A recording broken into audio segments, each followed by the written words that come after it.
बैल और गधा। एक समय की बात है, काशी में कई वर्ष साथ रहकर दो पंडितों ने धर्म और शास्त्रों का अध्ययन किया। शिक्षा पूरी होने के बाद दोनों विद्वान अपने अपने गांव की ओर चल पड़े। तब यातायात के साधन तो थे नहीं। लोगों को एक स्थान से दूसरे स्थान तक जाने में कई कई दिन लग जाते थे। लोग दिन में चलते थे और रात में विश्राम करते थे।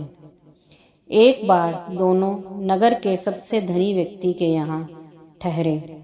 उसने उनके रहने की व्यवस्था की और फिर अपने लोगों से कहा कि दोनों महानुभावों के भोजन का भी बंदोबस्त किया जाए। इस बीच समय पाकर धनी व्यक्ति दोनों के पास पहुंचा और उनसे चर्चा करने लगा। धनी व्यक्ति अनुभवी था। वह जान गया कि दोनों पंडितों में बहुत ज्यादा घमंड है, साथ ही दोनों एक दूसरे को मूर्ख समझते हैं। उन्होंने दोनों से अलग अलग बात कर एक दूसरे के बारे में भी पूछा। जो जवाब मिले वो धनी व्यक्ति को दुखी कर गए। उसने मन में विचार किया कि ये दोनों काशी जैसी जगह पर वर्षों अध्ययन करके आए हैं, लेकिन एक दूसरे का सम्मान करना नहीं सीखा। बहरहाल भोजन का समय हो गया था। धनी व्यक्ति ने दोनों को बड़े आदर पूर्वक भोजन कक्ष में बुलाया। एक की थाली में चारा और दूसरे की थाली में भूसा परोसा। यह देखकर दोनों पंडित आग बबूला हो गए। गुस्से में आकर कहने लगे कि क्या हम जानवर हैं जो यह चारा और भूसा खाएंगे? धनी होकर तुम हमारा अपमान कर रहे हो।